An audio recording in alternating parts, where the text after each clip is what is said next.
श्री कृष्ण कन्हैया लाल की जय। श्री निजानंद स्वामी की जय। श्री प्राणनाथ प्यारे की जय।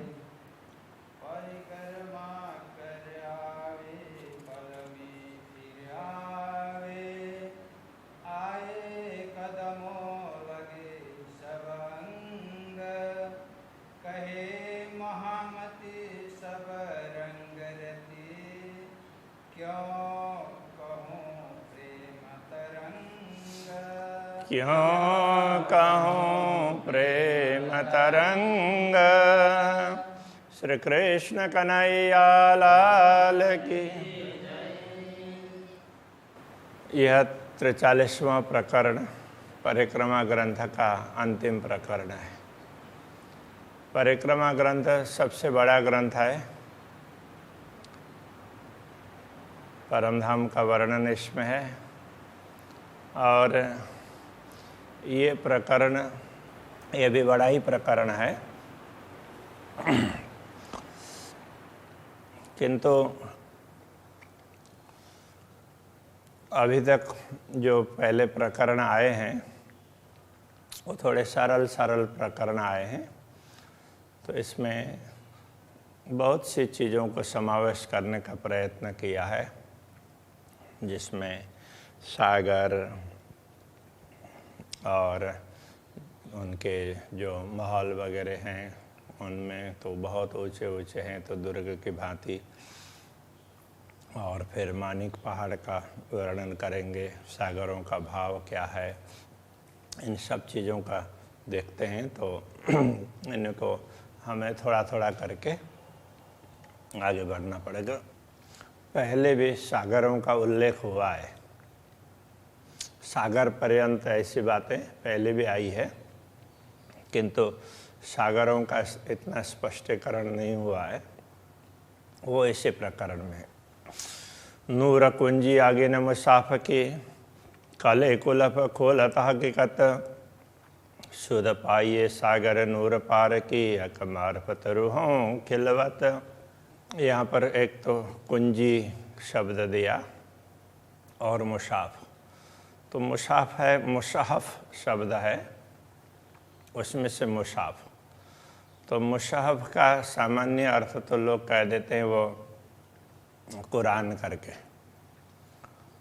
तो दूसरा अर्थ इसमें यह है कि छोटे छोटे ग्रंथों का संग्रह हो और इस प्रकार से वो बड़ा ग्रंथ हो, तो उसके लिए भी मुसाहफ उसका प्रयोग होता है। तो ये तारतम सागर है, ये छोटे छोटे ग्रंथों का संग्रह और बड़ा ग्रंथ है, वो महाग्रंथ हो गया, विशाल काय ग्रंथ। जैसे इसमें रास प्रकाश सटऋतु कलश ऐसे करके 14 भिन्न भिन्न नाम वाले ग्रंथ हैं। यदि उनका भी कुछ ग्रंथ हैं, एक एक नाम से 2 ग्रंथ हैं, इन सबको मिलाएंगे तो 17 ग्रंथ होते हैं। तो ये तारतम सागर है, यही वास्तव में तो हमें अब ये छोटे छोटे ग्रंथों का संग्रह ऐसा समझना पड़ेगा। तो वो मुसाहफ हम उसके लिए ही प्रयोग करते हैं। और इसमें कुंजी का वर्णन है, खास करके कुंजी के माध्यम से। तो ये कौन सी कुंजी है? तारतम ज्ञान रूपी कुंजी है, जिससे दुनिया के भी सारे धर्म ग्रंथों का रहस्य स्पष्ट हो सकता है, परमधाम को समझा जा सकता है, पूर्ण ब्रह्म परमात्मा को समझा जा सकता है। तो ऐसी इस कुंजी के माध्यम से समझते हैं। तो ये नूर, तो ये ऐसे ही नूर का अर्थ होता है प्रकाश, शोभा। तो नूर कुंजी आगे न मुसाफ की, कले कुलफ खोलत हकीकत। तो कुंजी से तो ताला खोलते हैं, कुलफ खोल हकीकत, कुलफ ताला को खोल करके हकीकत यथार्थता को समझा देते हैं। तो इससे सुध पाइए सागर नूर पार की। नूर से भी परे के सागरों का ख्याल आ जाता है, सागरों की समझ प्राप्त होती है। हक मार्फत रूहों खिलवत, तो इस प्रकार हक की मार्फत परमात्मा की पहचान और रूहों की खिलवत, तो ब्रह्मात्माओं के पूर्ण ब्रह्म परमात्मा ब्रह्मात्माओं के साथ में जहाँ विराजमान होते हैं तो उन पूरे परमधाम का ख्याल आ जाता है। तो इसके हिसाब से अब ये एक तो नूर की बात कही, और इसके साथ में मूल मिलावा का वर्णन करते हुए आगे सागर ग्रंथ में वर्णन आएगा कि मूल मिलावा में ही सारे सागर समाये हुए हैं। जो 8 सागर की बात करते हैं वो मूल मिलावा के अंदर भी है। तो उन सारे सागरों की शोभा का वर्णन किया, तो उसमें तो ये नूर कुंजी अग्निकोण में अग्निकोण जैसे अग्निकोण होता है पूर्व और दक्षिण के कोना है। पूर्व दिशा के बाद का कोना है तो वो अग्नि कोना होता है। आग्नेय भी बोलते हैं, अग्नि भी बोलते हैं, जैसे भी कहें। तो आग्नेय कोना है, तो वो नूर सागर के लिए माना गया उसको, नूर सागर। तो ये पूर्ण ब्रह्म परमात्मा की शोभा का सागर है। तो उनकी शोभा है तो पहले वो दिव्य प्रकाश दिखता है, इसलिए अनेक लोगों ने परमात्मा को प्रकाश रूप माना, ज्योति स्वरूप ऐसा कह दिया। तो यदि तारतम्य सागर में बताए हुए प्रसंगों को पूरी तरह से ध्यान में देते हैं तो पता चलता है कि नहीं, परमात्मा केवल ज्योति स्वरूप नहीं है। ज्योति जिनसे प्रकट हो रही है तो परमात्मा का दिव्य स्वरूप है, उस स्वरूप को जाना जा सकता है। दूसरे कोई भी ग्रंथ है तो उनमें परमात्मा के स्वरूप के विषय में इस प्रकार से समझाया नहीं है। इसी प्रकार परमात्मा के धाम के विषय में भी नहीं समझाया है। तो परमात्मा का स्वरूप और परमात्मा का धाम, तो इसके विषय में तो तारतम्य सागर ग्रंथ में ही समझाया गया है। इसलिए यदि तारतम्य ज्ञान के माध्यम से हम समझने का प्रयत्न करते हैं तो सारे धर्म ग्रंथों में जो थोड़ी बातें की गई है वो सारे तारतम्य सागर में उन सब का स्पष्टीकरण है।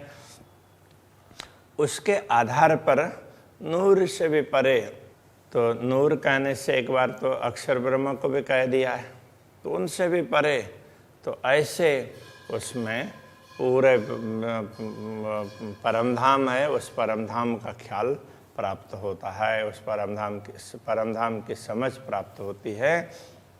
तो ये पूर्ण ब्रह्म परमात्मा की शोभा है, वो सागर के भांति है। इसलिए वो सागर अलग अलग प्रतीक के रूप में कहे गए हैं। तो ये शोभा का सागर है ऐसा करके, तो किसकी शोभा?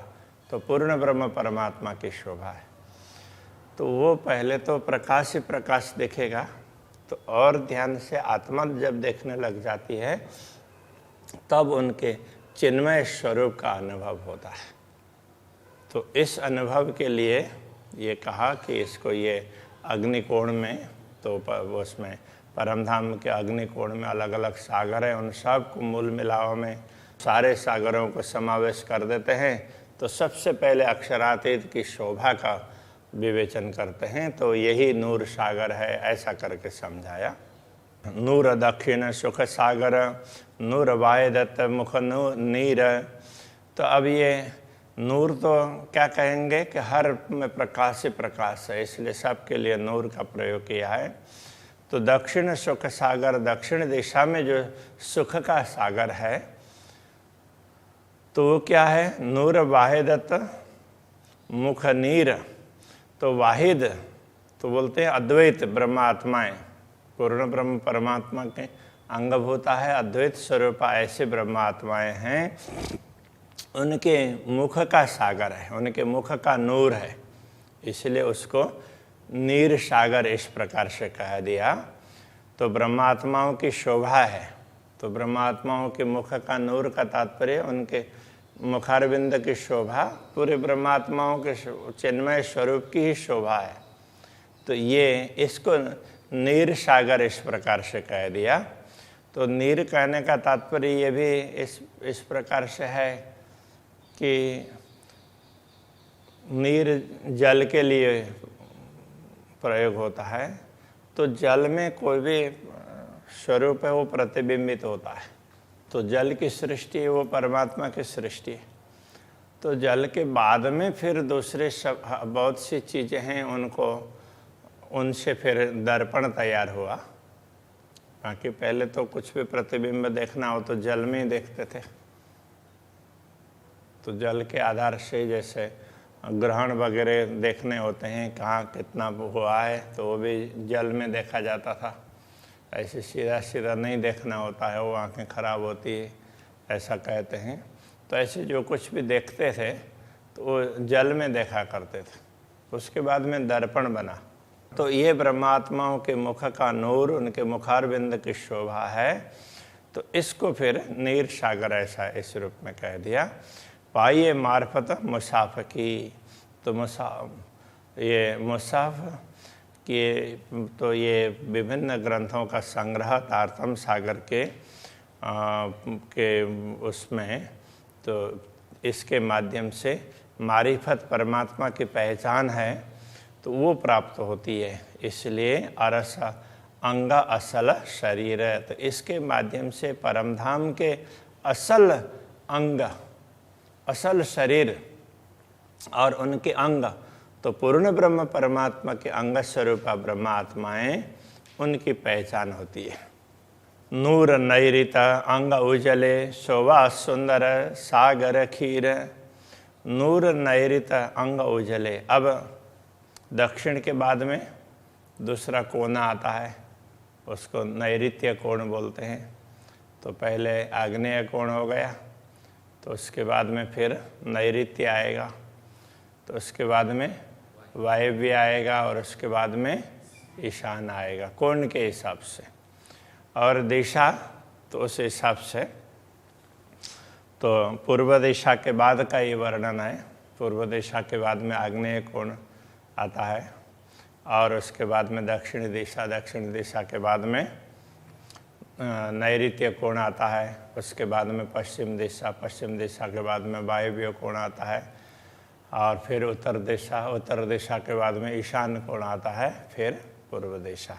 तो इस प्रकार से तो ये 8 दिशाओं का फिर 4 दिशाएं और 4 कोणे, तो इस हिसाब से तो 8 दिशाएं ऐसा कहा है।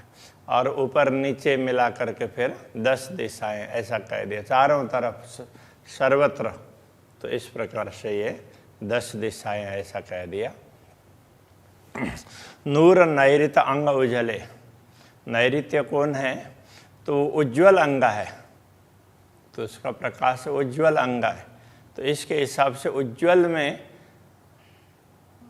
तो दूध है, क्षीर है, तो क्षीर कहते हैं दूध को, तो वो उज्ज्वल होता है। तो जैसे आजकल कोई भी मिल्क वाइट ऐसा भी बोल देते हैं, और फिर स्नो वाइट, स्नो भी आजकल उसमें देख सकते हैं। बाकी तो पैदल चल करके जाना पड़े और स्नो देखना हो तो गर्मी में रहने वाले लोगों के लिए तो बड़ा मुश्किल होता था। तो पहले तो इन सब के लिए, वाइटनेस के लिए दूध का प्रयोग होता था।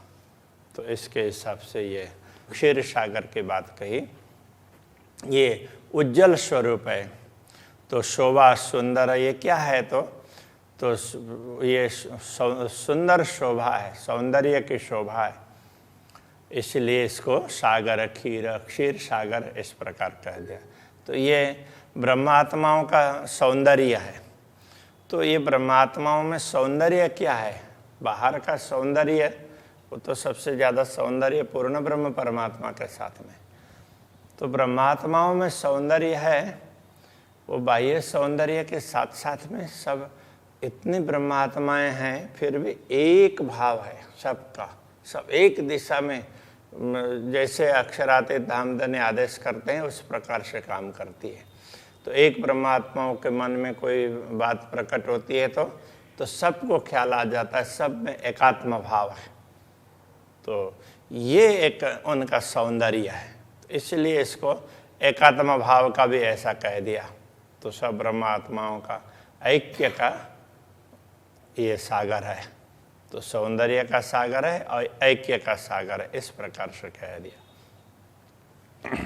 हक इल्म दिखावे उर्फान, उर्फान ये इरफान से उर्फान है। इरफान का अर्थ होता है परमात्मा की पहचान, तो पहचानने वाली बुद्धि अथवा ज्ञान, इसके लिए भी कहा है, किंतु परमात्मा की पहचान, तो इसके लिए वो इरफान शब्द का प्रयोग करते हैं। तो यहाँ कह दिया ब्रह्म ज्ञान से ही ये पहचान प्राप्त होती है। ब्रह्म ज्ञान से ब्रह्म ज्ञान तारतम ज्ञान है।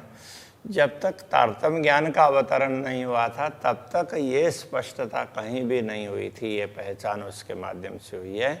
इसलिए पिए इश्क प्याले सूरधीरा, जो शूरधीर ब्रह्मात्माएं हैं वो पूर्ण ब्रह्म परमात्मा की पहचान करके उनके प्रेम का पान करती रहती है, तो सदैव उनके प्रेम का अनुभव करती रहती है।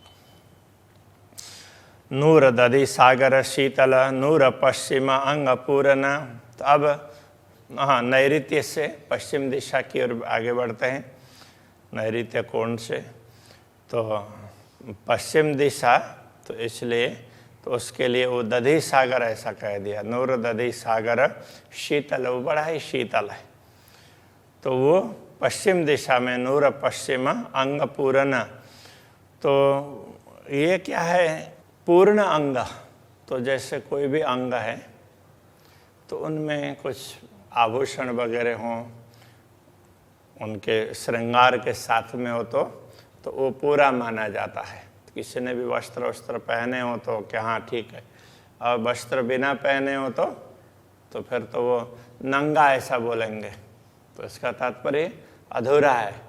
तो वस्त्र पहन लिया तो फिर तो उसमें पूर्णता है, इसलिए अंग पूर्ण, अंगों की पूर्णता है, वस्त्र आभूषणों से उनकी पूर्णता होती है।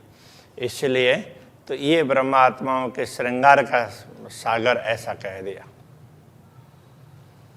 ए सुख अतंत हमेशा नूर वायदत पूर रोशन।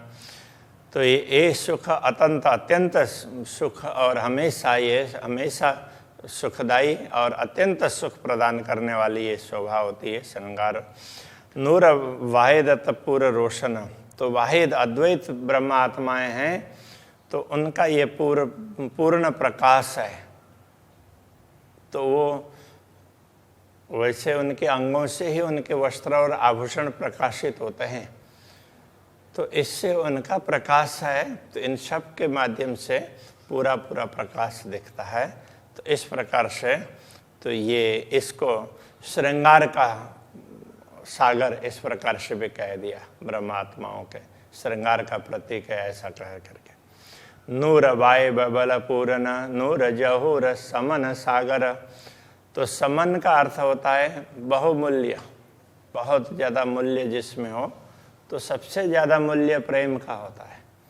और दुनिया में यदि मूल्यवान वस्तु हो तो उसमें तो दूसरी कोई भी चीज़ है तो उनसे शरीर को वो तो पोषण नहीं मिलता है। शरीर को पोषण मिले तो उसके बिना चले ही नहीं। तो ऐसी वस्तुएं, पोषण मिलने वाले खाद्य पदार्थों में सबसे मूल्यवान क्या है? तो उसके मूल्यवान के हिसाब से बहुमूल्य, तो उसके हिसाब से समन ऐसा कह दिया। तो वो घृत के लिए घृत सागर, ऐसा घृत सागर के लिए ये कह रहे, वो प्रेम का सागर है और प्रेम सबसे मूल्यवान होता है।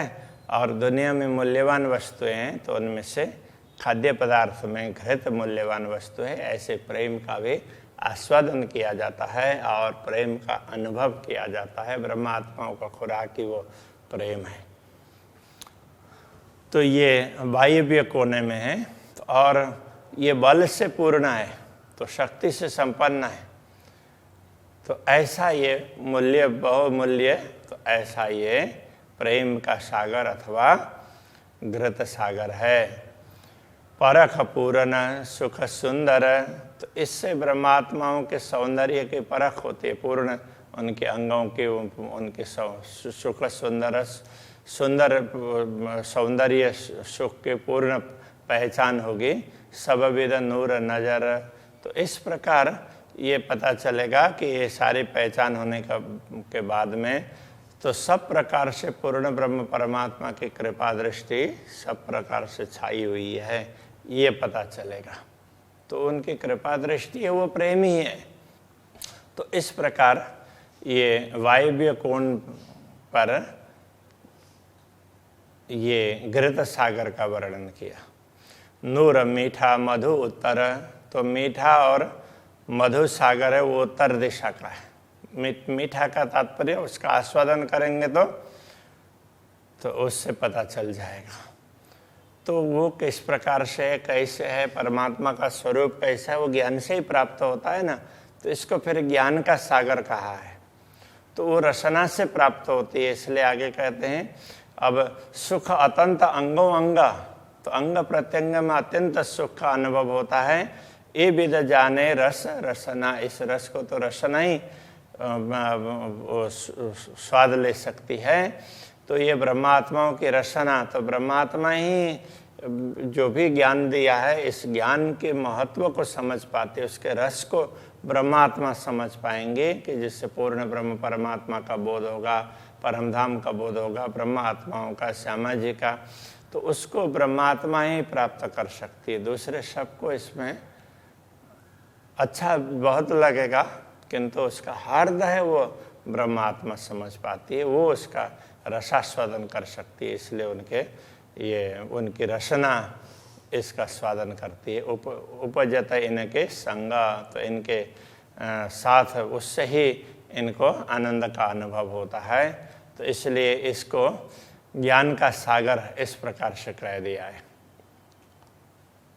नूर अमृत सागर ईशान, सुख शीतल सुंदर, अमृत सागर है वो ईशान में है, तो वो अमृत सागर को सुख शीतल सुंदर, तो ये शीतल और सुंदर सुख प्रदान करने वाला सागर है। नूर नजर भर देखिए, सुख सब बाहर अंदर, बाहर भीतर जहाँ भी देखो तो सब में सुख ही सुख प्राप्त होता है। तो अंतर्दृष्टि को नूर नजर भर देखिए, अंतर्दृष्टि से नज़र को भर करके पूर्ण रूप से देखते हैं तो इसका अनुभव पता चलेगा बाहर भीतर। तो इसके लिए इसको संबंध का सागर कह दिया। ये ब्रह्मात्माओं के साथ में पूर्ण ब्रह्म परमात्मा का किस प्रकार का संबंध है, तो ब्रह्मात्माओं का संबंध था वो ऐक्य, तो उनका अद्वैत संबंध था, और यहाँ पूर्ण ब्रह्म परमात्मा के साथ के संबंध, तो उनका उसके लिए इसको अमृत सागर इस प्रकार से कह दिया। और नूर पूर्व सुख सागर अत्यंत पूर्व सुखदाय, तो अब ये पूर्व का सागर है, पूर्ण रूप से ये पूरा प्रकाश से पूर्ण है और अत्यंत सुखदाय, अत्यंत सुख प्रदान करने वाला है। ये सब रस सब विद सब सुख, इसमें सब प्रकार के रस हैं, सब प्रकार के सुख हैं और सब प्रकार की रीत हैं। इसलिए नूर सब अंगों उपजाए, सब अंगों से यही प्रकाश निकलता है, इसलिए इसको कृपा का सागर ऐसा कह दिया कि ये पूर्ण ब्रह्म परमात्मा की कृपा ही सर्वत्र छाई हुई है। तो ब्रह्मात्माओं को जहाँ कहीं भी देखना है तो उनकी कृपा को देखना है। खेल दिखा रहे हैं तो वो भी कृपा कर रहे हैं, और दुख तकलीफ का अनुभव हो रहा है तो वो भी परोक्ष रूप से कृपा ही है। तो इस प्रकार से समझना चाहिए। ऐसा कह करके ये 8 सागरों का ऐसे वर्णन किया। तो अब के प्रश्न को यहीं पर रखते हैं। श्री कृष्ण कन्हैया लाल की जय।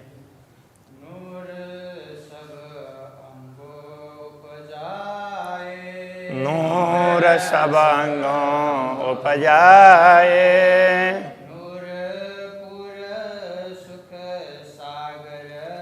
नूरपुर सुख सागर अतंत पूरब सुखदाय अतंत पूरब सुखदाय सब रस सब विद सब सुख ए सब रस सब विद सब सुख नूर सब अंगों उपजाए नूर सब अंगों उपजाए नूर सब अंगों उपजाए नूर सब अंगों उपजाए।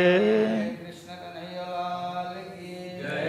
श्री निजानंद स्वामी की जय।